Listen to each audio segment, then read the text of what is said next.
Le SIBO, ou prolifération bactérienne de l'intestin grêle, est un trouble digestif longtemps sous-diagnostiqué mais aujourd'hui de plus en plus reconnu. Il se caractérise par une présence excessive de bactéries là où elles ne devraient être qu'en faible quantité, l'intestin grêle. Cette prolifération perturbe la digestion, l'absorption des nutriments et provoque des symptômes souvent invalidants, ballonnements, douleurs abdominales, diarrhée ou constipation, fatigue chronique, brouillard mental et carence. Sur le plan médical, le SIBO est fréquemment traité par des antibiotiques. Pourtant, toutes les options ne reposent pas sur le même niveau de preuve scientifique. Certaines molécules largement prescrites disposent de données cliniques limitées, tandis que d'autres, comme la rifaximine, ont fait l'objet de nombreuses études randomisées montrant une meilleure efficacité et une meilleure tolérance. Cette disparité soulève des questions majeures sur les choix thérapeutiques et le risque d'antibiorésistance. Mais traiter le SIBO uniquement par des antibiotiques ne suffit pas. Les rechutes sont fréquentes si les causes profondes ne sont pas identifiées, troubles de la motilité intestinale, insuffisance enzymatique, déséquilibres hormonaux, stress chronique, médicaments ou anomalies anatomiques. Une prise en charge durable nécessite donc une approche globale, intégrant la compréhension des mécanismes, la correction des facteurs favorisants et un soutien ciblé du système digestif, bien au-delà de la simple éradication bactérienne. Bonsoir tout le monde et bienvenue sur Histoire et Révélation. Ce soir, j'ai le plaisir de recevoir de nouveau Nadia Rassa Moeli, qui est déjà venue plusieurs fois sur la chaîne, en l'occurrence avec le professeur Humbert et le docteur Récimon. Donc Nadia est naturopathe, elle est spécialiste aussi dans les troubles digestifs, en l'occurrence sur le microbiote. Donc elle a fait beaucoup de recherches sur le microbiote. Et le sujet de ce soir, on va parler du SIBO. Et donc, avant de commencer cette interview, est-ce que tu peux nous parler un peu de ton livre et si c'était une candidose, dans quelle occasion tu l'as publié et qu'est-ce que ce livre raconte? Et puis surtout, je vais leur expliquer, vous pouvez le retrouver sur Amazon. Oui, À toi l'honneur. ou dans vos librairies préférées en commande. Bonjour. Mais oui, alors donc ce livre, c'était une candidose, qui a été préfacé par le docteur Vincent Renaud, lui aussi qui est auteur sur la candidose. Il a écrit des livres aussi sur la candidose.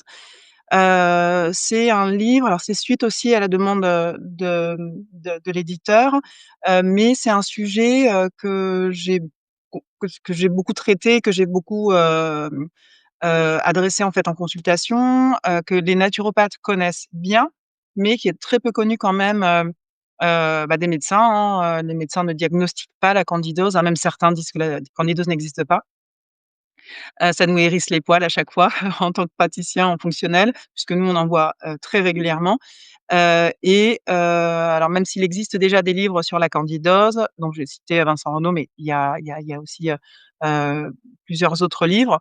J'ai voulu faire une mise à jour un petit peu puisque, c'est vrai maintenant on a de nombreux outils, hein, pour, traiter la candidose, pour identifier la candidose, et puis, il y avait aussi cette question de la chronicité de la candidose malgré, les prises en charge, les accompagnements, notamment au travers des biofilms. Mais c'est vrai qu'il y avait aucun livre qui parlait des biofilms. Donc j'ai rajouté aussi en plus, alors des recherches que j'ai fait, hein, c'est documenté, hein, les différents principes actifs, pour agir chez la candidose et puis toute la prévention en fait, hein, justement des rechutes. Et c'est ce qu'on va voir aussi, pour le SIBO, qui est très importante, hein. Il suffit pas d'éradiquer, mais il faut faire en sorte qu'en naturopathie, nous, c'est notre rôle, c'est de renforcer en fait, le terrain pour que justement, quel que soit le trouble, ça ne réapparaisse pas. Et donc là, j'ai développé donc la démarche, dans ce livre-là, documenté avec, les publications scientifiques justement qui parlaient des différents principes actifs notamment et cette partie, un peu plus, spécifique sur les biofilms pour expliquer aussi la chronicité dans ces pathologies de prolifération de micro-organismes et dans ce cas, ici, prolifération fongique par rapport à la candidose. Donc voilà le pourquoi de ce premier livre. Yes. Et donc, pour ajouter, donc, tu es formé en médecine nutritionnelle et fonctionnelle. Mmh. Tu accompagnes depuis des années, des personnes souffrant de SIBO, candidose et Dysbiose. dybiose. Dysbiose, voilà, tout à fait. Dys Et troubles digestifs, intestin Voilà, irritable et les tout à maladies fait. inflammatoires chroniques de l'intestin, ouais, tout à fait. Mmh. Voilà et donc ton approche rigoureuse à la croisée de la clinique, de la science et du terrain vise à traiter les causes profondes pour des résultats durables. Tout à fait. Et donc, ma première question,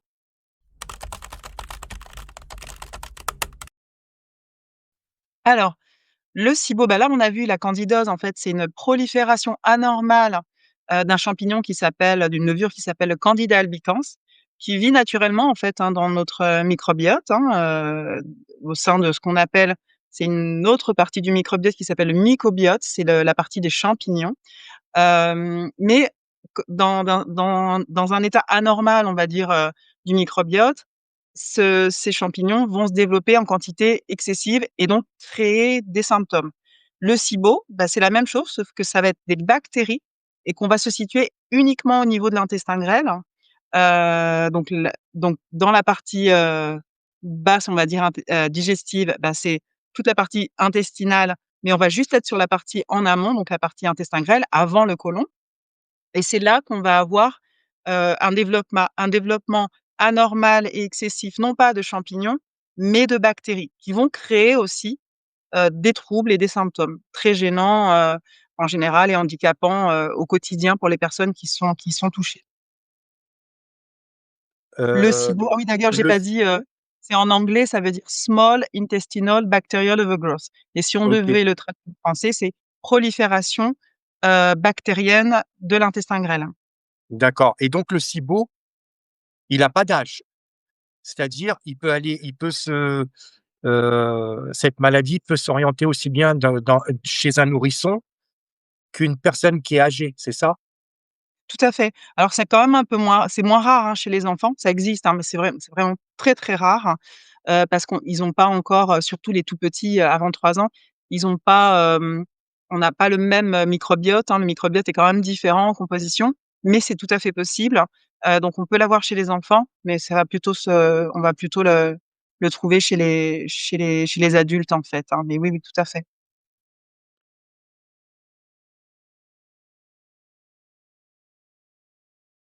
OK, donc on va commencer par les questions donc, quel mécanisme physiopathologique différencie réellement le SIBO de la simple, dysbiose colique? Bah, là déjà, littéralement, tu es vraiment à 2 endroits différents. La dysbiose colique, c'est une dysbiose au niveau du côlon. Le SIBO, bah, comme son nom l'indique, on est sur une prolifération de bactéries uniquement au niveau de l'intestin grêle. Alors on peut très bien avoir, un excès de bactéries, au niveau du côlon, hein. Donc c'est soit une dysbiose colique ou, il y a un terme en anglais quand même, qui est le LIBO, c'est Large Intestinal Bacterial Overgrowth. Donc c'est, prolifération bactérienne dans le gros intestin, large intestine. Mais, mais voilà, la différence, c'est que déjà, bah, ça ne se situe pas au même endroit, et puis par contre en termes de symptômes, on va être, on va être de toute façon sur de la gêne digestive, hein, et en conséquence, effectivement, on peut avoir, des mêmes symptômes d'un point de vue de la gêne au niveau du transit, la modification au niveau du transit. On peut avoir un transit ralenti, on peut avoir un transit accéléré, une alternance des 2. Par contre, souvent, bah, le SIBO, comme on est au niveau de l'intestin grêle, on va avoir de la putréfaction, de la fermentation avec de la production de gaz. Donc quand on est au niveau de l'intestin grêle, bah, ces gaz, ils sont un peu séquestrés en fait, hein, parce qu'ils sont loin des sorties, la sortie du haut ou la sortie, du bas, surtout quand on est au niveau de l'iléon, par exemple, où là, on est vraiment au milieu. Alors qu'au niveau colique, bah, tu as de la fermentation, tu as des gaz qui vont se former et bah, ils sont proches de la sortie. Bah, donc là, les gaz, s'évacuent. Au n En SIBO, ce qui est très problématique et très douloureux, ça en tout cas, ça peut être très douloureux, si tu as beaucoup de gaz, mais que les gaz ne n'ont pas de porte de sortie, bah, tu bien, un ballon, un ballon de baudruche, voilà, qui gonfle, mais à un moment donné, ben, c'est la peau est tendue, distendue et en fait, c'est là que ça peut devenir douloureux parce que les gaz vont vraiment, ils tendre la peau et créer ce qu'on appelle la distension abdominale et les crampes abdominales, les douleurs abdominales, en fait. Mmh. En termes de symptômes, ça va être surtout ça qui est caractéristique du SIBO, ce ventre vraiment, hyper gonflé, qu'on dit, «ventre de femme enceinte» entre guillemets, même pour les hommes, hein.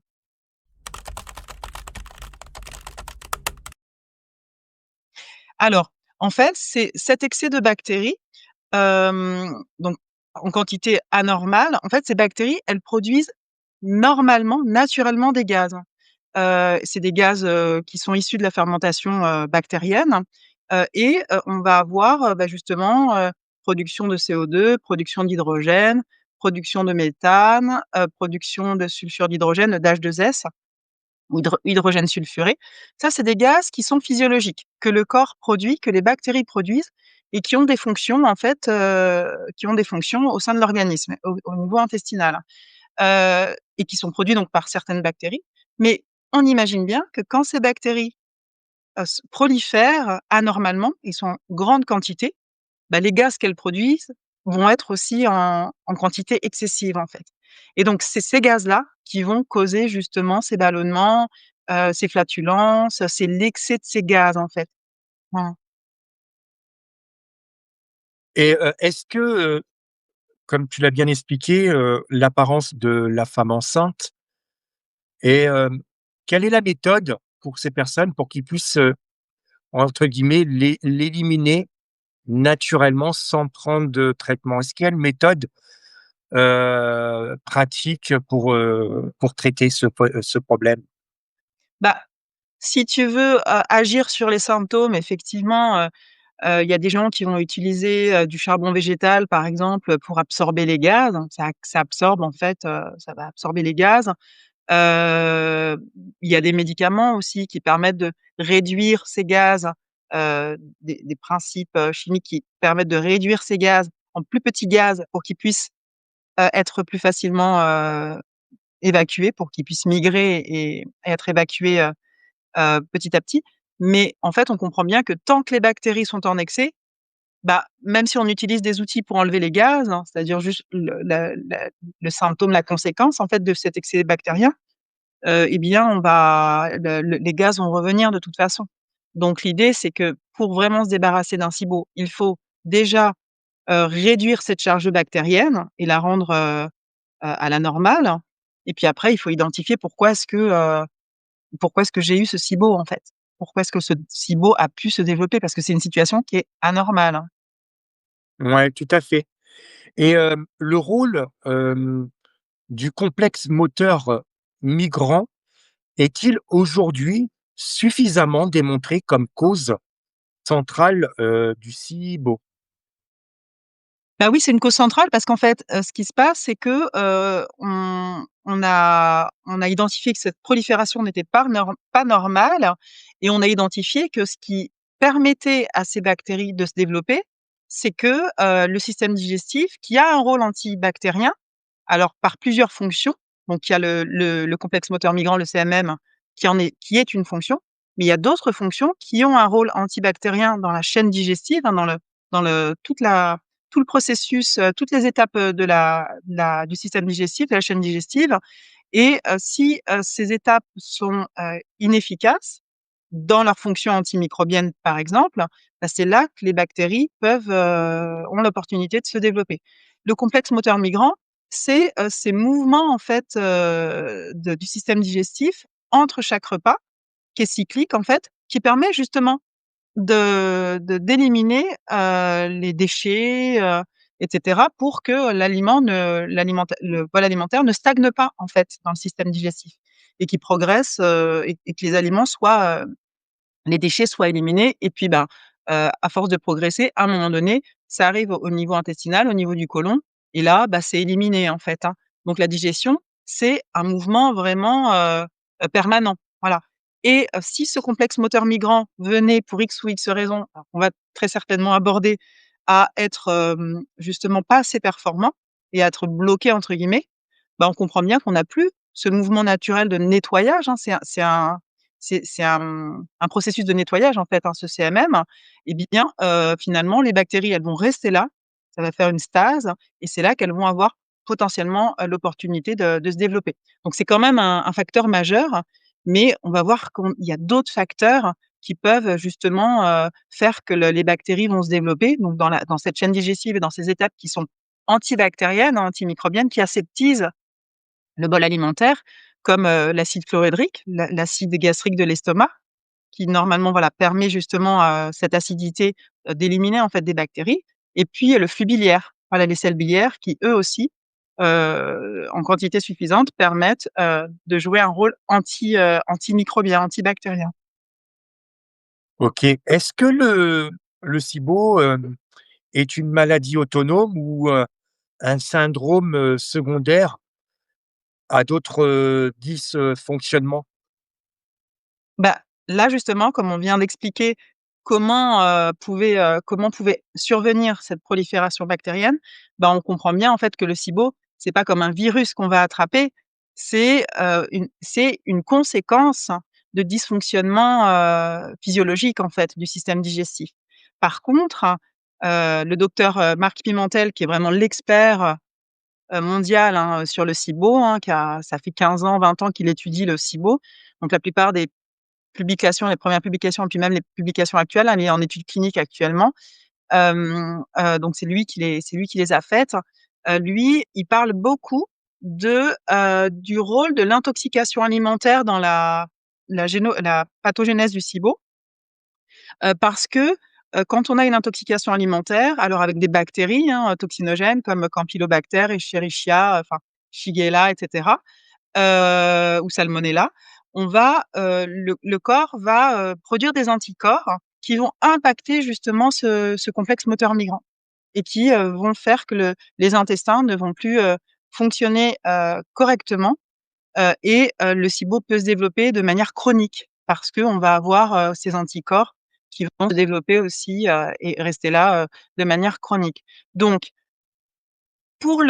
en cas d'intoxication alimentaire, on va dire que même si on avait un système digestif qui fonctionnait plutôt normalement, l'intoxication alimentaire qui va générer ces anticorps, peut potentiellement effectivement, créer un SIBO un peu spontanément, en fait. Voilà. Alors souvent, ça met un peu de temps quand même, à se mettre en place, hein, le temps que les anticorps soient en quantité suffisante pour que ça paralyse en fait le CMM et les intestins. Mais voilà, c'est le cas où effectivement, ça pourrait venir un peu brusquement.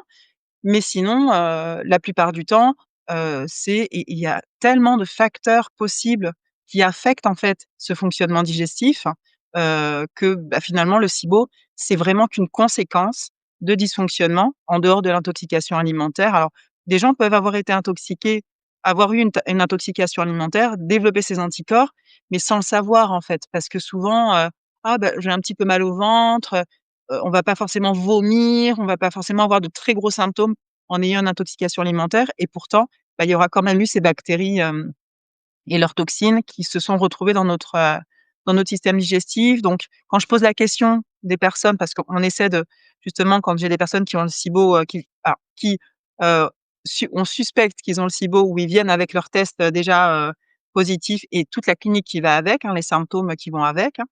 Bah, je leur pose la question. On essaie de trouver, les causes, en fait, hein, et donc je leur demande souvent, systématiquement, je leur dis: «Ah, bah, est-ce que vous avez fait un voyage? Est-ce que vous êtes tombé malade en voyage? Est-ce que vous auriez eu une intoxication alimentaire?» C'est des questions qu'on va poser. Mais la plupart du temps, on s'aperçoit que, ça va être plutôt, des dysfonctionnements, un système digestif qui est pas optimisé à certains étages. Alors, l'étage le plus courant, c'est là, hein, c'est la mastication. La plupart des gens ne mâchent pas bien et ça fait partie de l'étape, des étapes digestives, hein. On mâche pas bien, bah, du coup derrière, ça va pas bien se passer, dans les étapes, suivantes, hein. Mmh. Mais logiquement, si je comprends bien, si on a un moteur qui est bien, bien alimenté, même si on a une intoxication alimentaire, logiquement, le corps, après quelque temps, il va se réguler, il va se remettre en place. Donc si je comprends bien, certaines personnes grâce à cette infection, leur corps ne peut pas se régénérer comme d'habitude, d'où le SIBO va venir s'installer. En fait, comme il peut y avoir comment dire? Un léger dysfonctionnement vraiment pas perceptible, voilà, les gens se rendent pas compte qu'ils sont peut-être un petit peu en hypochlorhydrie ou qu'effectivement leur système digestif est un petit peu au ralenti et puis par-dessus, bah, là, on met une intoxication alimentaire où là, on va rajouter des anticorps qui vont mettre encore plus le bazar et c'est là que ça va franchement, perturber, en fait, le système digestif. Mmh. Et Potentiel ce et justement ce dysfonctionnement, s'il est pris très tôt, est-ce qu'il peut se soigner, assez rapidement ou vice versa? Si c'est, ce syndrome qui s'est installé depuis longtemps, est-ce que pareil, il peut disparaître, si on suit bien, le traitement qui va avec? Bah, en fait, hem, le SIBO, pour moi, à partir du moment où on va un syndrome, c'est quoi? C'est un ensemble de symptômes. En fait, une personne, elle va pas développer comme ça en un claquement de doigts un SIBO, alors sauf là, effectivement, quand il y a une intoxication alimentaire et puis qu'il y avait potentiellement déjà des faiblesses sous-jacentes, mais pas trop gênantes, au départ, au quotidien. Mais sinon, pour la plupart des gens, c'est, bah, voilà, manque d'acide chlorhydrique, hypothyroïdie, stress, ça, c'est des choses qui peuvent être chroniques, mais le SIBO, bah, lui, il va, la prolifération, elle va se faire progressivement. Les gens me disent toujours: «Ah bah, en fait, j'ai toujours eu des ballonnements». J'ai toujours eu des ballonnements, mais c'était une fois de temps en temps et puis c'était pas tous les jours et puis ça me gênait pas, au point que, voilà, je faisais des crises et cetera. C'est venu progressivement donc en fait, les gens ont un terrain, les gens qui développent un SIBO ont un terrain déjà un peu, bah, pas au top, mais qui les gêne pas forcément au quotidien, qui va les gêner peut-être une fois par, mois, quand ils vont avoir un repas un peu, voilà, un peu trop important ou mais au fur et à mesure, bah, justement, à force de pas, alors de à force de pas en fait, les gens ne savent pas. Ils savent pas s'ils sont en hypochlorhydrie, enfin, ils vont personne ne se pose la question, en fait, hein, ou si, voilà, ils ont un CMM ralenti ou mais ils vont consulter quand vraiment ils sont arrivés au bout de plusieurs années.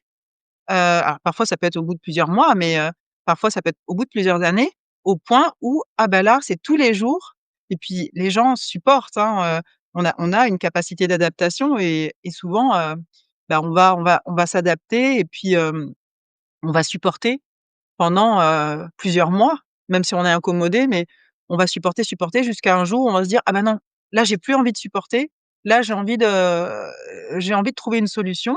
Oui. Ça me gêne au quotidien et là, ils vont consulter. Mais donc on va trouver que potentiellement ils ont un SIBO, mais ça a mis du temps à vraiment bien se développer, en fait. Et donc ça, on arrive assez facilement à traiter ce symptôme que tu viens décrire? Alors il y a des traitements.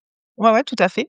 Il y a des traitements qui sont documentés, donc il y a de la publication scientifique, il y a beaucoup d'expériences cliniques, notamment aux États-Unis. C'est vrai qu'ici en France, c'est encore peu connu. Ça commence, hein. Il y a eu des livres, il y a des gens qui ont écrit des livres.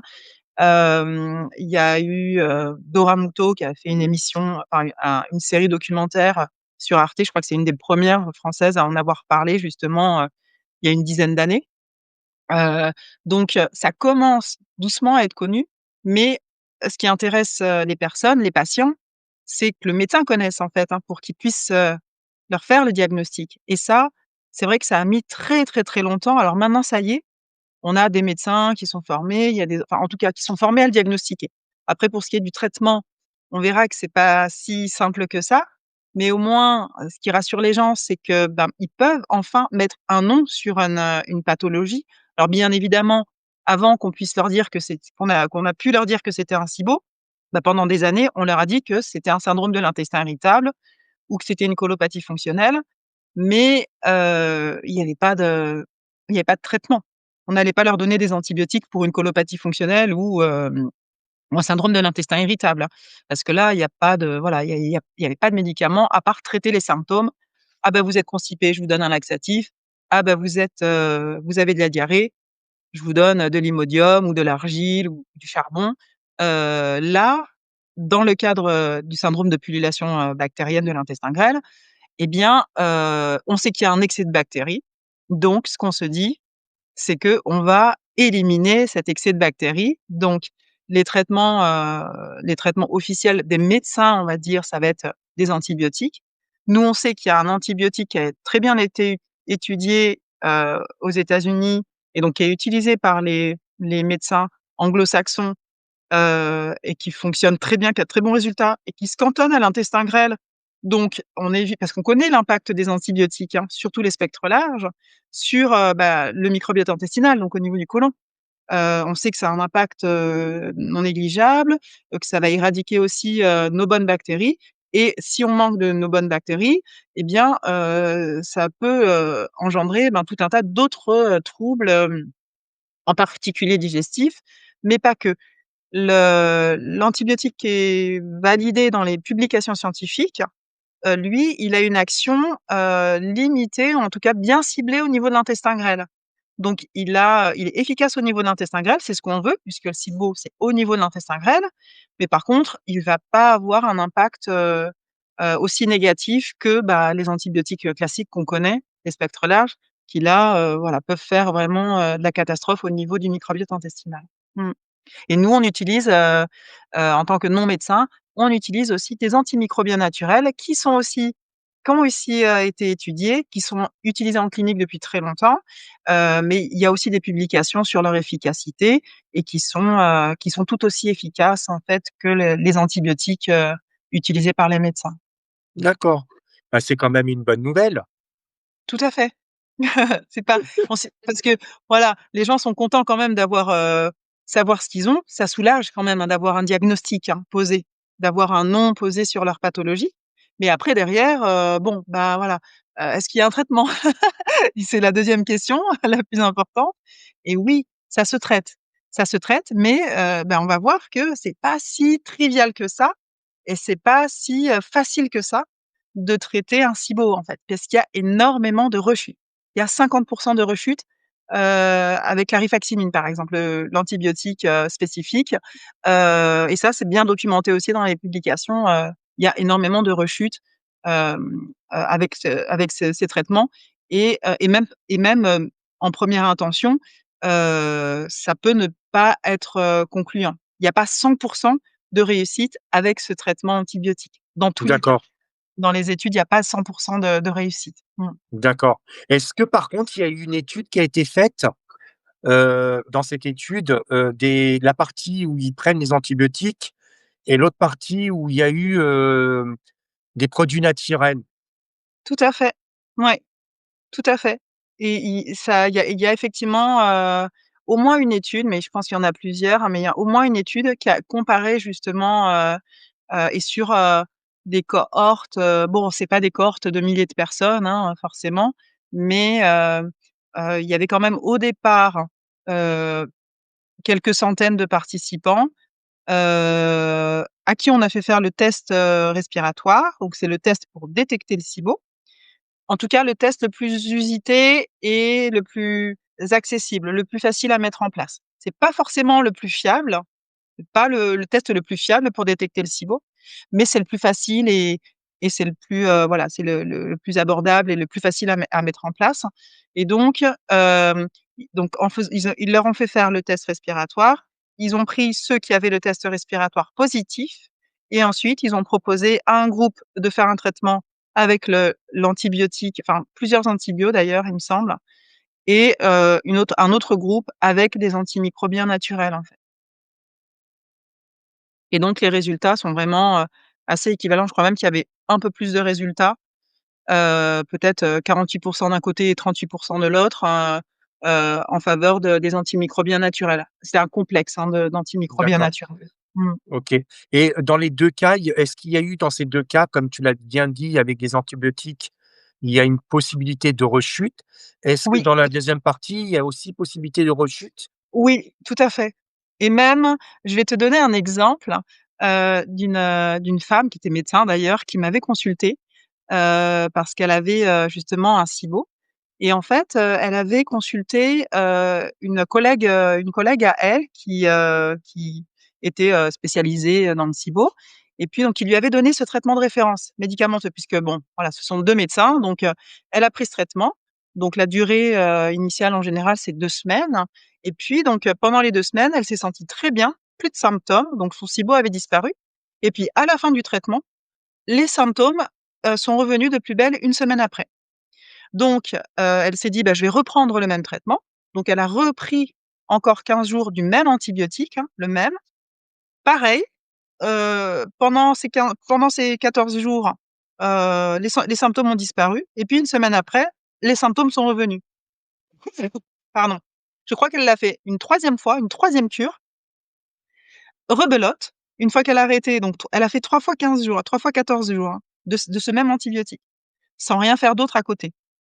Et en fait, les symptômes sont revenus et là, elle s'est dit: «Ah bah, il y a quelque chose qui va pas, c'est pas normal» et c'est comme ça qu'elle est tombée qu'elle est tombée sur moi, sur mon site et qu'elle m'a consultée.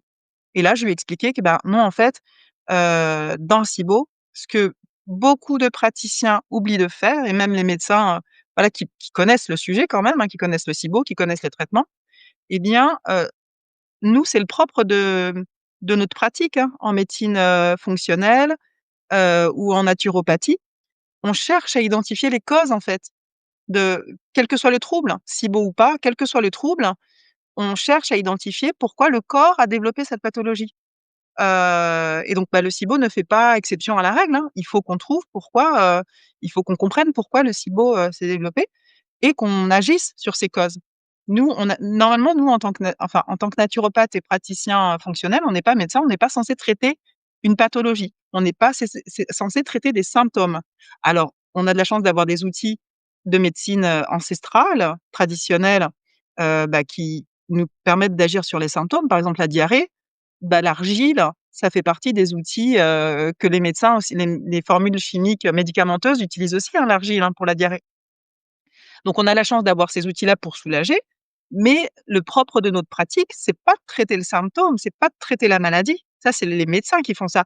Nous, on relance, on rééquilibre et on remet en fonctionnement normal et on optimise les ressources de l'organisme, en fait, pour fonctionner correctement, pour avoir un sys pour, comment dire?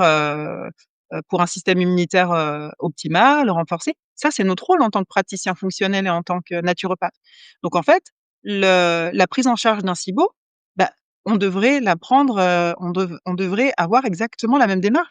C'est-à-dire, travailler sur les causes et puis, bah, faire en sorte que quand on identifie si on arrive à les identifier, parfois, c'est tellement complexe que parfois on n'arrive pas à mettre le doigt ou on peut mettre des mois et des mois à mettre le doigt sur, une des causes. Là, justement, il y a une personne que je suis, depuis plus d'1 an, je pense, ou 1 an et en fait, finalement, bah, on s'est aperçu qu'elle avait une endométriose digestive, mais le temps d'être diagnostiquée pour les endométrioses, tout un tas d'examens, bah, ça a mis du temps à ce qu'on identifie qu'en fait, elle avait des adhérences dues à son endométriose qui causaient son SIBO, en fait. Donc là, on peut mettre du temps à identifier les causes. Mais voilà, le problème, c'est que, ben, quand je reviens sur l'exemple de cette femme, médecin, eh bien, en fait, elle prenait des antimicrobiens pour traiter la prolifération, mais on a bien vu que c'était qu'une conséquence, en fait, hein, de dysfonctionnement, en amont. Mais par contre, à aucun moment, elle n'avait travaillé sur l'identification des causes qui avaient, fait que son SIBO s'était développé et les adresser, en fait. Mmh. Et est-ce qu'aujourd'hui, maintenant les chercheurs et les médecins, est-ce qu'ils s'intéressent justement à analyser et de voir vraiment les causes? Parce qu'en fin de compte, c'est les causes est-ce qu'ils se sont planchés dessus ou c'est encore quelque chose qui commence à tout doucement, à se propager? Bah, disons que c'est pas vraiment le rôle des médecins. Enfin, en tout cas, c'est pas la manière de travailler des médecins. Les médecins ou le monde, de la recherche médicale, c'est: «J'identifie des pathologies» ou «Je travaille sur des pathologies» ou mais après, le côté fonctionnel, le côté, voilà, cause à effet, cause-conséquence, bon, c'est alors, dans les études, effectivement, ils essayent quand même, souvent de faire des liens de cause à effet, et d'expliquer les mécanismes d'action. Mais souvent, la plupart du temps, on a des études qui disent: «Bah, voilà, on a fait telle corrélation, mais pour l'instant, on ne sait pas pourquoi», et en fait, ce raisonnement de chercher la cause, ça, c'est vraiment le raisonnement de la médecine fonctionnelle. Donc en fait, quel que soit l'endroit du monde, quel que soit le praticien, où qu'il se trouve dans le monde et qui est expert SIBO et qui va, voilà, prendre en charge quelqu'un avec un SIBO, bah, sa démarche fonctionnelle, ça va être justement de trouver les causes, en fait. Normalement. Voilà, ça c'est vraiment, la démarche fonctionnelle et donc bah, de fil en aiguille, c'est là qu'on va, effectivement, réfléchir et puis quand on est formé avec, des experts, voilà, comme moi je suis formée par, des experts, SIBO, internationaux, bah, c'est des choses aussi qui vont nous enseigner. C'est-à-dire, ah ben, n'oubliez pas de rechercher les causes et puis voilà, quelles sont les causes possibles et ils vont nous faire part de leur expérience. Donc moi, j'ai donné, l'exemple de ma patiente qui avait une endométriose digestive, hein, finalement, mais ça, c'est une cause connue de SIBO, et donc après, bah, l'expérience aussi va faire que: «Ah oui, c'est vrai que j'ai eu quelqu'un qui était dans ce cas-là, qui avait eu telle problématique». Au final, on réfléchit à tout ce qui pourrait impacter, en fait, le fonctionnement, optimal du système digestif. D'accord. Et le rôle de l'immunité muqueuse intestinale est-il, sous-estimé dans la jeunesse, du SIBO? Bah, oui, c'est une très bonne question parce que, effectivement, l'intestin, il a une fonction immunitaire. Il a une fonction protectrice, contre, bah, tout ce qui, pourrait mettre en danger, la muqueuse intestinale, hein. Donc grâce à, ce système immunitaire, hein, donc ces tissus lymphoïdes, hein, qui sont dans toutes les muqueuses, y compris la muqueuse intestinale. Donc ça va protéger aussi des proliférations bactériennes, voilà, qui sont des menaces en fait, hein, des menaces à l'intestin. Mais si effectivement on a une immunité globale des muqueuses, qui est faible, qui est affaiblie, eh bien on va avoir une moindre, capacité intestinale à combattre justement ces proliférations. Donc oui, le système immunitaire et ça j'en parle beaucoup pour la candidose. Pour éviter les rechutes de candidose, ce qu'il faut faire ou de parasitose, on avait vu avec le professeur Imbert, c'est, s'assurer aussi que, on a toutes les ressources immunitaires, à disposition pour justement, combattre, les proliférations et tout ce qui pourrait menacer la muqueuse, en fait. Ouais, tout à fait. D'accord. Et les, biofilms, bactériens jouent-ils un rôle clé, dans la chronicité du SIBO? Oui, tout à fait et ça, bah, je t'avouerai que j'ai pas creusé les études là-dessus, mais le docteur Pimentel en parle et son étude clinique actuelle, il est en cours d'étude clinique, là, je sais pas en quelle phase il est, mais il est en cours d'étude clinique pour tester, des nouveaux médicaments, hein, des nouvelles préparations médicamenteuses et c'est une partie qui agit aussi sur ce côté, chronicité, par les biofilms.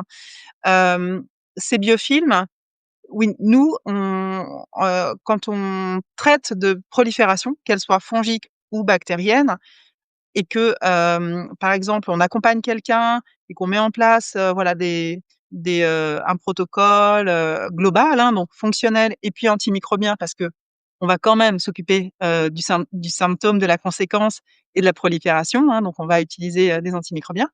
Mais que, après avoir effectivement, ben, bien fait, tout ce qu'il faut, finalement, le SIBO est résistant, surtout si la personne, elle a ces symptômes depuis très, très longtemps. En fait, les biofilms, heu, plus on leur laisse le temps de se développer, c'est comme quand on construit une forteresse, hein. Plus on a du temps pour construire la forteresse, hein, avant qu'on soit attaqué, plus on va construire une forteresse, bien solide, en fait, hein. Donc si on s'en est pas occupé pendant des années, bah, en fait, la forteresse, elle a pu, vraiment, le biofilm, peut être vraiment, très, c'est une construction, hein, c'est une matrice, Mmh. voilà, extracellulaire, très complexe et elle peut vraiment être, renforcée. Donc oui, les biofilms, on en parle moins, dans le SIBO que dans la candidose, mais c'est tout à fait c'est un mécanisme naturel, la fabrication, la production de biofilms par les micro-organismes, quels qu'ils soient. C'est, un mécanisme de défense complètement naturel, et donc oui, les bactéries ont cette capacité, dans le SIBO aussi, de développer cette résistance, et finalement d'entraîner une chronicité. Et comment on fait quand on suppose justement, qu'il y a la présence de biofilms? Comment on suppose qu'il y a une présence de biofilms? Parce que quand on a traiter comme il faut, le SIBO globalement, et puis que finalement, au bout de quelques semaines, alors que tout allait bien et qu'on avait l'impression d'être guéri, et bah, hop, ça revient. De plus belle avec des symptômes encore plus forts. Bah, là, on peut se dire: «Ah, bah, il y a peut-être une présence, de biofilms», et auquel cas, bah, on va attaquer justement ces biofilms parce que les bactéries ou les micro-organismes ou les champignons qui se trouvent sous le biofilm, ils sont inattaquables par les antibiotiques ou les antimicrobiens. C'est une forteresse. Donc ce qu'il faut, c'est qu'on détruise d'abord la forteresse pour ensuite pouvoir attaquer les bactéries qui sont sous la forteresse. Et donc on va utiliser ce qu'on appelle, en anglais, c'est biofilm disruptors. Alors si je traduis en français, ça fait disrupteur de biofilms, c'est pas très beau. Donc je sais pas le terme exact en français, mais voilà, on va utiliser des principes anti-biofilms qui vont casser les biofilms, pour, c'est des enzymes, hein, les biofilms, c'est à base de protéines, il y a plein de choses qui constituent les biofilms. On va détruire ce biofilm et ensuite on va pouvoir, traiter les bactéries qui sont sous le biofilm. Voilà, tout à fait. D'accord, et les bactéries, justement impliquées dans le SIBO, sont-elles réellement pathogènes ou simplement déplacées? Alors il y avait eu cette question et le docteur Pimentel justement, en parlait. On pensait, à un moment donné que c'était justement des bactéries qui se trouvaient au niveau du côlon ou voilà et qui se déplaçaient au niveau de l'intestin grêle. Ça peut tout à fait se produire si on a une dysfonction au niveau de la valve iléocécale. C'est l'intersection là entre, l'intestin grêle et puis le côlon ascendant. Mais c'est pas le plus fréquent, en fait. Vraiment, ce qui va se passer, c'est que c'est vraiment un développement de bactéries qui se trouvent déjà dans l'intestin grêle en temps normal. C'est comme le candida albicans, hein. Le candida albicans, il est là, partout, dans nos muqueuses, il est là normalement. C'est juste qu'il est là en petite quantité, il a son rôle, voilà, chacun a son rôle. Et donc ces bactéries-là, qui développent enfin qui sont responsables du SIBO, elles sont normalement présentes dans l'intestin grêle.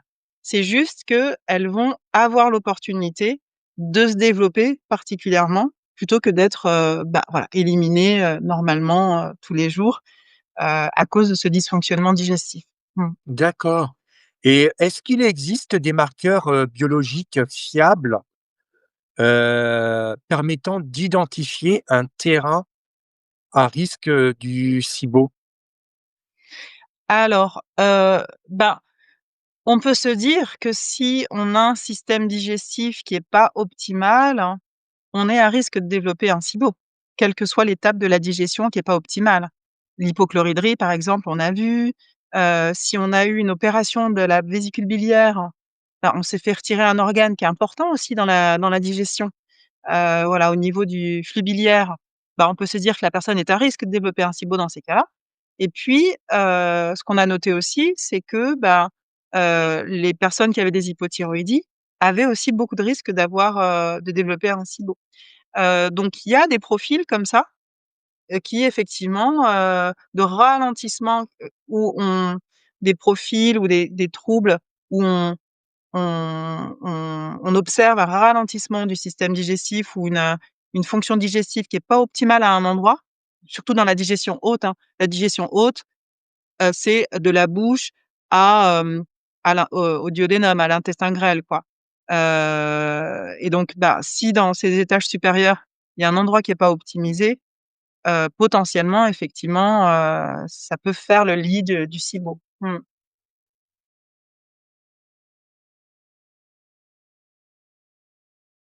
D'accord, et tout à l'heure, tu as parlé des justement des tests, respiratoires. Et est-ce que les tests respiratoires sont suffisamment, développés pour être considérés comme fiables? Bah, alors il y a quand même des questions, sur le test, respiratoire pour le SIBO.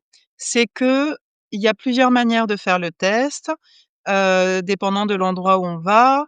Il y a il y a plusieurs substrats qu'on peut utiliser. Il y en a 3 en vrai, mais et donc quel substrat on utilise, préférentiellement? L'interprétation. Donc en fait, heu, le on va dire que dans comme dans les études, il y a, heu, un outil et une manière de faire le test respiratoire qui fait consensus pour fiabiliser le plus possible les résultats du test et cette manière-là et ce test-là, c'est le test respiratoire, avec lequel on utilise le substrat, lactulose. Il y a 3 substrats qu'on pourrait utiliser, le lactulose, le fructose et le glucose. Mais celui qui fait consensus et qui est utilisé aussi dans les publications scientifiques pour, parler du SIBO, pour identifier le SIBO, c'est le lactulose. Donc il faut que le test respiratoire soit fait au lactulose et ensuite il faut qu'on identifie, les 2 gaz, hydrogène et méthane. Alors il y a un troisième gaz, hein, le sulfure d'hydrogène, qui est pas encore, identifié partout, hein. Il y a une autre machine, spécifique pour, voilà, identifier ces 3 gaz, les 3 gaz en même temps. Mais la plupart, partout dans le monde, hem, on va plutôt pardon, on va plutôt identifier l'hydrogène et le méthane. J'ai remarqué qu'en France pardon, j'ai remarqué qu'en France, il y avait des hôpitaux où on pouvait faire le test SIBO, pardon, et où ils faisaient le glucose et uniquement l'hydrogène, pas le méthane. Ça y est, je suis, et ça c'est pas suffisant, en fait. On va dire que ça fait pas partie vraiment du test, de la manière de faire consensuelle. Mais malgré tout, ce test, si on le fait, heu, dans les règles de l'art, hein, c'est-à-dire au lactulose et qu'on va doser l'hydrogène et le méthane à minima, hem, c'est pas non plus un test qui va être fiable à 100. On se base bien évidemment sur la clinique, hein, mais quantitativement déjà, c'est pas très précis, en fait. C'est pas On peut pas appeler ça un gold standard. Ce n'est pas un gold standard. Un test gold standard, c'est vraiment le test, qui fait, office de test le plus fiable possible. Le test respiratoire, c'est pas un test gold standard, mais c'est un test qui est facile à faire, qui est abordable, qui est pas cher, et qui était très facile et qui est non invasif, donc qui est très facile, à mettre en place et qui nous permet quand même finalement, donc il y a une fiabilité peut-être de 70, voilà, c'est pas 100, mais qui nous permet quand même d'identifier, le SIBO. C'est le seul, on va dire, le plus fiable et sinon, il y a un test gold standard. Donc ce test gold standard, en fait, c'est un test qui va se faire en endoscopie où on va aller récupérer, voilà, avec un tube, on va passer dans le tube digestif de la personne, on va aller jusqu'à son intestin grêle et puis, je sais même pas si on passe par en haut ou par en bas, par en haut, parce que c'est pas possible de passer par en bas, donc par en haut et on va, aspirer, bah, là où on peut, hein, le plus loin, je pense que c'est les jéjunums, hein, il me semble. On va aspirer du liquide du jéjunum, donc une partie de l'intestin grêle, là, entre le duodénum et le iléon. Et puis ensuite, on va analyser le contenu de ce liquide, de l'intestin grêle et c'est là qu'on va compter les bactéries. Identifier et là, on peut identifier les espèces de bactéries en présence et en quelle quantité elles se trouvent, en fait. Ça, c'est le gold standard. Mais OK. bah, on voit bien que c'est un test invasif. Il est jamais fait. Moi, j'ai jamais vu personne, hein, depuis les centaines de personnes que j'ai traitées en SIBO, j'ai jamais vu personne qui avait fait ce test-là, en fait, hein. Je crois que ça se fait pas, ça se fait quasiment pas en France, hein. Hyper rare, hein. Ouais. Et tu penses que, à ton avis, gold standard, il faudra mettre combien de temps pour en avoir un? Bah, c'est compliqué, hein, franchement, c'est compliqué. Alors ceci dit, même si c'est pas un test qui est fiable à 100, moi je dis il a le mérite d'exister parce que, au final, on peut quand même avoir un diagnostic là où, les gens avant, ils avaient pas de diagnostic. On leur disait: «Vous avez un syndrome de l'intestin irritable, vous avez une colopathie fonctionnelle, donc pas de traitement». En tout cas, bon, on vous traite juste les symptômes, mais voilà. Là, au moins, les gens peuvent avoir un diagnostic. Donc j'ai envie de dire, même s'il est pas parfait, il a vraiment le mérite d'exister et en fait, ça a soulagé, tellement de personnes. Alors mentalement déjà de savoir qu'elles avaient un SIBO et puis après, on a pu mettre des protocoles en place pour que les personnes soient traitées justement et débarrassées de ce SIBO, en fait, hein. OK. Et justement, pourquoi, on observe, autant de faux négatifs malgré, des tableaux cliniques, très évocateurs? Alors, il y a un cas, surtout un cas auquel je pense, qui pourrait être un «faux négatif» entre guillemets ou interprété comme négatif. C'est justement le cas où on n'a pas cette autre machine qui identifie le troisième gaz là, le sulfure d'hydrogène. Donc nous en Europe, hein, c'est ça, en Europe, on n'a que la machine qui fait hydrogène et qui identifie l'hydrogène et le méthane et donc on peut avoir, dans certains cas, une personne avec tous les symptômes, mais alors plus, vraiment, elle est persuadée qu'elle a un SIBO et puis en fait, quand elle fait son test, tout est, voilà, rien n'évoque, l'hydrogène ni le méthane et tout est plat, il y a pas d'excès de gaz, donc là, la personne et même, les personnes qui le font le test, s'ils sont pas bien formés, vont dire: «Ah bah non, vous avez pas de SIBO». Souvent, je vois ça, hein, des comptes rendus de laboratoire, absence de SIBO. Alors que la personne, il y a bien marqué tous les symptômes de la personne et en fait, ça peut cacher justement le troisième gaz, le sulfure d'hydrogène, où en fait, ce sulfure d'hydrogène va nécessiter beaucoup de molécules d'hydrogène.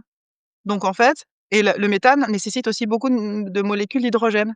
Donc en fait, ce gaz-là est prioritaire. Il va attraper toutes les molécules d'hydrogène et donc comme il attrape toutes les molécules d'hydrogène, même s'il y a un excès, hein, de ces gaz-là, ils n'apparaissent pas dans le test parce que tout est transformé en sulfure d'hydrogène. Mais comme en France, on teste pas, on ne quantifie pas ce gaz-là, ça passe, en dessous des radars. Voilà. Donc il y a effectivement, quand on est bien formé, on se base d'abord sur la clinique, hein, c'est la clinique avant tout et ensuite on met les hypothèses et ensuite on va faire les tests pour valider ou infirmer nos hypothèses.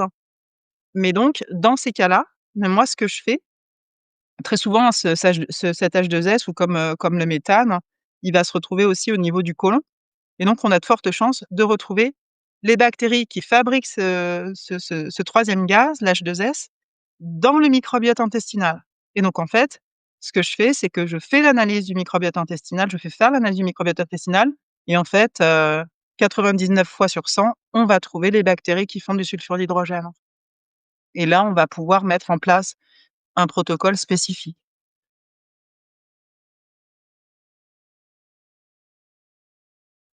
OK. Au début, tu avais parlé, de rechutes et justement les rechutes fréquentes remettent-elles en question le paradigme, thérapeutique dominant? C'est comme je disais, c'est qu'en fait, maintenant qu'on a identifié cette pathologie, donc qui est bien une, maladie maintenant, elle apparaît dans le dictionnaire des maladies, hein. Quand tu vas dans le dictionnaire international des maladies, c'est une sous-catégorie, de l'intestin du côlon, de la colopathie fonctionnelle et tu as, syndrome de pullulation, bactérienne de l'intestin grêle. Donc elle apparaît bien et donc les médecins, quand ils ont une pathologie, s'il y a un médicament en face, alors des fois il y a des maladies, orphelines, hein, où il y a pas de traitement, mais là, quand il y a des médicaments en face, ils vont mettre le protocole, en face, mais comme on a dit, ils vont pas forcément travailler sur les causes. Ça, c'est pas la manière de fonctionner des médecins. Donc en fait, heu, traiter un SIBO, correctement, vraiment pour qu'il ne revienne pas, pour qu'il y ait pas de rechute, c'est, impérativement s'intéresser aux causes du SIBO. Qu'est-ce qui a causé le SIBO? Et vraiment interroger la personne et faire les analyses. Il y a des analyses qu'on peut faire, hein, pour objectiver les dysfonctionnements, qui peuvent causer le SIBO, hein. On peut faire des analyses, analyser, comment la personne digère. Il y a une analyse de sel qui permet de voir un petit peu qu'est-ce qui est digéré, qu'est-ce qui est pas digéré. Le pancréas qui fait partie des organes de la digestion, haute, bah, est-ce que le pancréas est en bon état de fonctionnement, sur sa partie exocrine, donc c'est la partie digestive de la sécrétion des enzymes digestives? Au niveau foie, vésicule biliaire, est-ce que la personne mâche? Il y a plein de choses qu'on peut aller chercher grâce à la biologie, qu'on peut objectiver grâce à la biologie. On parlait d'hypothyroïdie, bah, on peut aussi chercher en médecine fonctionnelle, donc globalement, comment est la fonction thyroïdienne? Est-ce qu'elle est optimisée? La fonction surrénalienne, parce que les surrénales vont avoir un rôle important au niveau fonctionnement global du métabolisme. Donc tout ça, on peut l'objectiver. Tout ça, on peut effectivement faire de la biologie, fonctionnelle pour identifier les endroits qui sont dysfonctionnants, qui impactent le système digestif, et puis, agir dessus pour relancer le système digestif et faire en sorte qu'il y ait plus de rechute, du SIBO. Mais tant qu'on n'a pas travaillé sur ces causes-là, qu'on n'a pas identifié les causes de dysfonctionnement du système digestif et qu'on les a pas adressées, mais qu'on a juste donné des antimicrobiens, des antibiotiques, qu'on a mis un petit peu de glutamine pour réparer, mais ça, c'est encore la perméabilité intestinale et l'inflammation, c'est encore de la conséquence, hein, c'est encore de la conséquence. Donc voilà, si un peu de prokinétique parce que voilà, le CMM, il y a besoin alors un peu de gingembre, mais si on se contente que de faire ça et qu'on va pas vraiment chercher les causes racines, bah, vous pouvez être sûr que le SIBO revient. En fait, il y a très, très régulièrement des rechutes, parce que, on va mettre des protocoles un petit peu standards comme ça, les mêmes produits, pour tout le monde, alors que chacun va avoir des causes individuelles, des causes différentes en fait, du développement de son SIBO. Mmh. Donc beaucoup de rechutes, effectivement.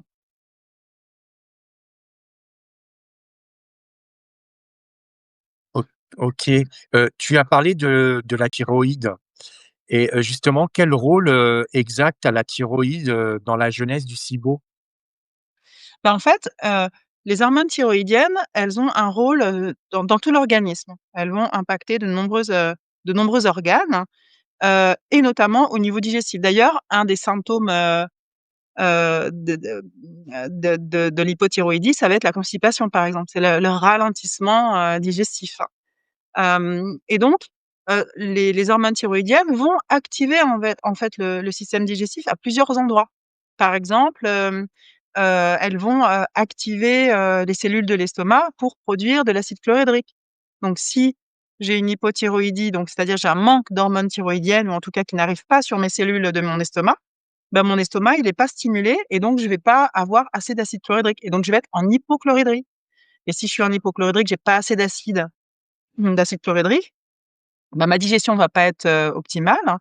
L'acide chlorhydrique, hein, c'est l'outil de l'estomac, hein, pour décomposer les aliments, hein. Et puis c'est aussi l'outil d'aseptisation pour, éliminer les bactéries.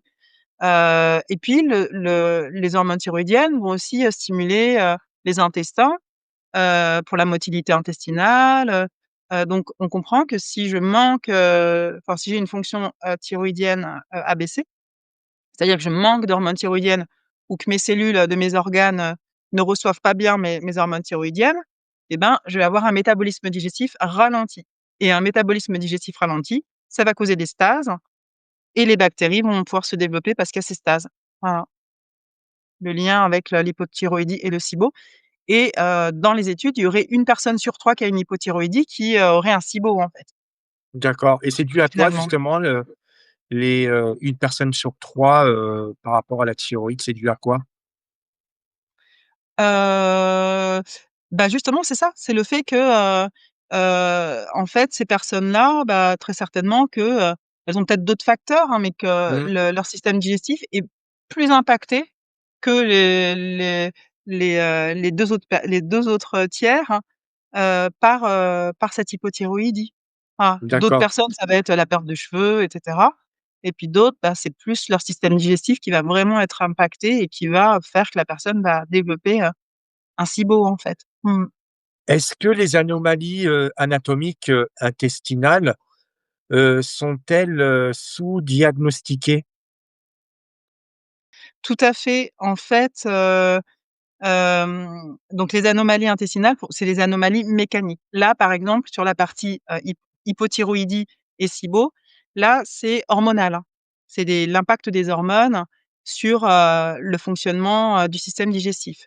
Mais on peut avoir aussi il y a plusieurs facteurs possibles et là, on peut avoir, des facteurs mécaniques. C'est-à-dire que mécaniquement, ben, par exemple, une personne qui va avoir un méga-côlon, un dolichocolon, c'est un côlon qui est très allongé, en fait. Bah, là, un côlon qui est allongé, il va être, voilà, plus, comment dire? Il va être plus exposé à de la stase, en fait, au final, hein. De la stase, donc et aussi, par exemple, une personne qui va être, opérée.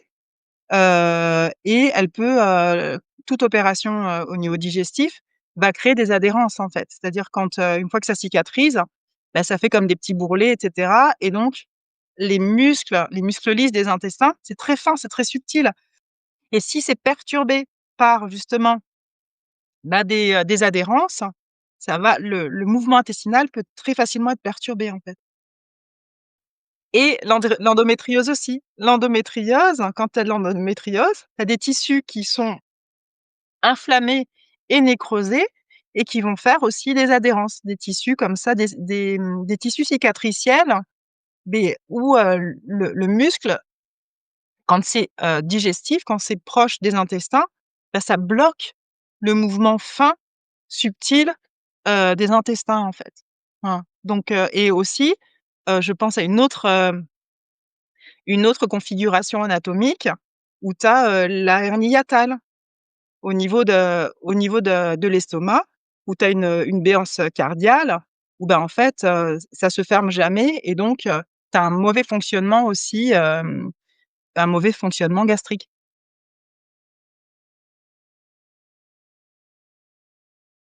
D'accord, Mmh. et Ouais. quel antimicrobien naturel dispose, aujourd'hui des meilleures, données cliniques?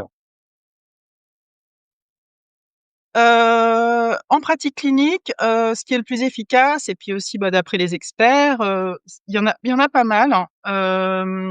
Il y en a beaucoup qui sont étudiés, hein. Moi, dans les études que j'ai vues, il y en avait au moins une quinzaine qui étaient plutôt dans des complexes, hein.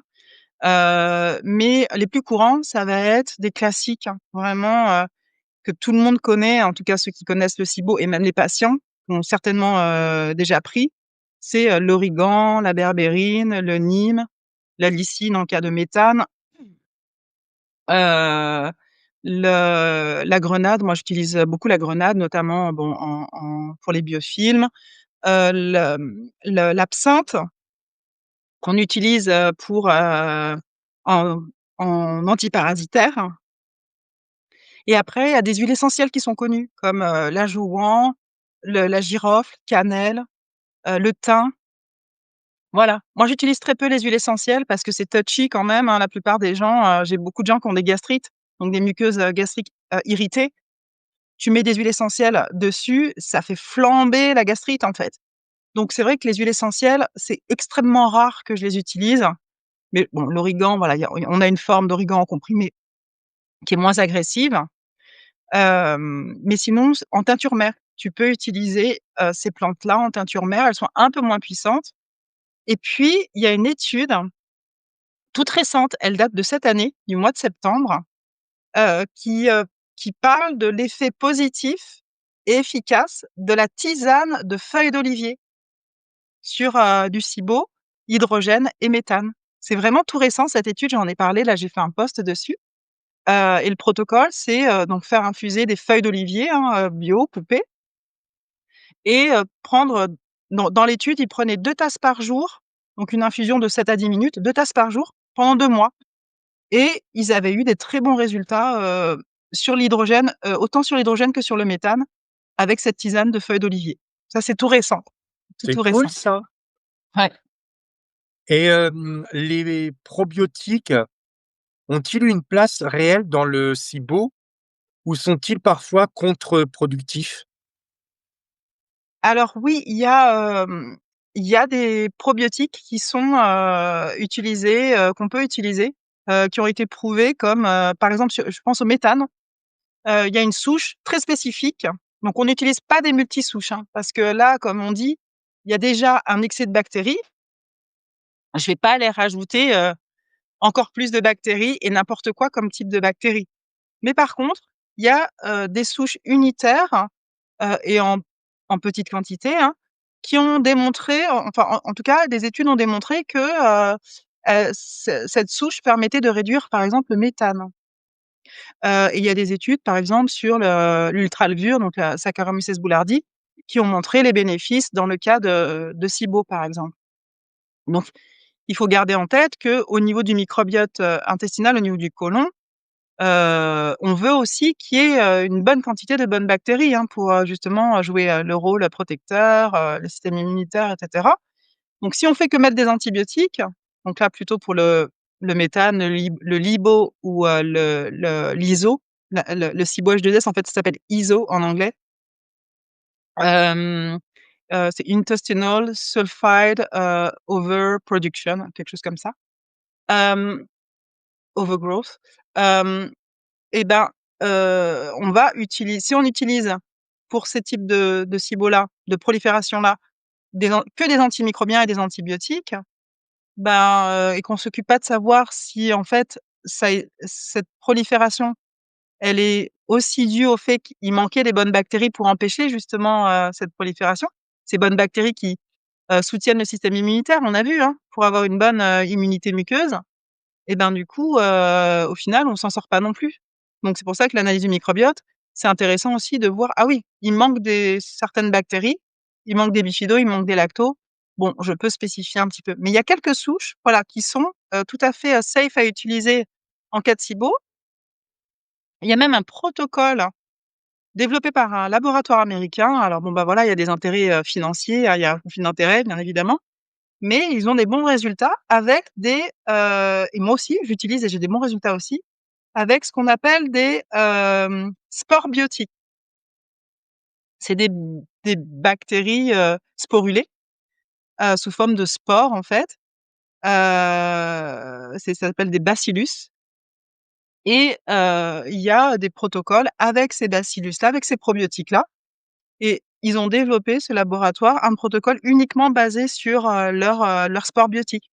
Et ils ont visiblement des résultats. Alors ça met plus de temps, j'ai l'impression, ça met plusieurs mois, au moins 6 mois, mais ils ont des résultats, juste avec ça, sans utiliser d'antimicrobiens. Donc moi je fais des mix, hein.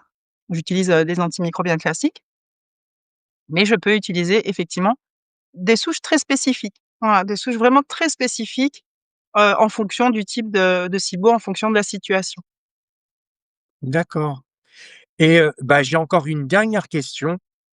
Le futur du traitement du SIBO, passe-t-il par une, individualisation extrême?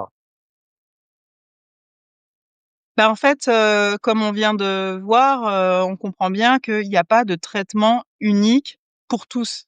Il y a pas de one size fits all, c'est pas possible. Ouais, Pour le SIBO, on est obligé, alors je sais pas, il y a peut-être des personnes qui, voilà, qui ont un petit SIBO, qui ont pas de trop gros dysfonctionnements digestifs et pour qui ça suffit, ces traitements-là, antimicrobiens, antibiotiques. Mais pour la plupart des gens, je vois beaucoup de gens, hein, qui sont désespérés parce que, ils ont l'impression qu'ils guériront jamais du SIBO. Parce qu'en fait, ils se cantonnent à, juste ces traitements-là antibiotiques, antimicrobiens et ils vont pas vraiment creuser les causes. Et donc oui, effectivement, pour moi, on est obligé, alors dans toutes les pathologies, mais là, particulièrement dans le SIBO, on est obligé d'individualiser, en fait, vraiment la prise en charge et de chercher les causes de la personne qui vont pas être, qui ont des causes de développement du SIBO, qui vont pas être les mêmes que celui du voisin. Et aussi, ce qu'on peut voir sur des cas plus complexes encore, c'est que ces dysfonctionnements digestifs et métaboliques peuvent avoir une cause génétique. Il peut y avoir aussi, des polymorphismes génétiques qui peuvent expliquer la faiblesse en fait, de fonctionnement, de la personne et donc là, on est encore plus dans, voilà, de l'individuel, effectivement, à l'extrême quoi, hein, quand on va aller chercher le fonctionnement, mais même, génétique de la personne, en fait. Mmh, tout à fait. D'accord, Mais on va venir à ça, hein, c'est ce qu'on appelle la nutrigénétique et la nutrigénomique, c'est vraiment, comment la personne, elle, métabolise, les nutriments, comment elle gère les nutriments, qu'est-ce qu'il lui faut comme alimentation et cetera. C'est vraiment de la nutrition ultra spécialisée, ultra personnalisée et on va venir à ça, en fait, hein, dans le futur, hein. Mmh. yes.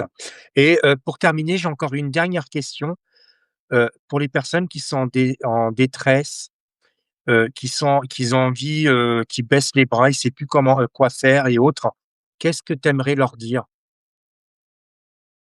Et ben, j'aimerais leur dire que non, il y a de l'espoir, si vraiment, ils n'ont pas, encore, justement, été chercher leur cause individuelle du SIBO, bah, il y a de l'espoir pour guérir vraiment définitivement du SIBO. Après, pour ceux qui ont déjà, fait cette démarche de chercher les causes, comme je disais, c'est très complexe, donc peut-être qu'elles ont pas encore mis le doigt dessus, mais je leur dirais de pas abandonner.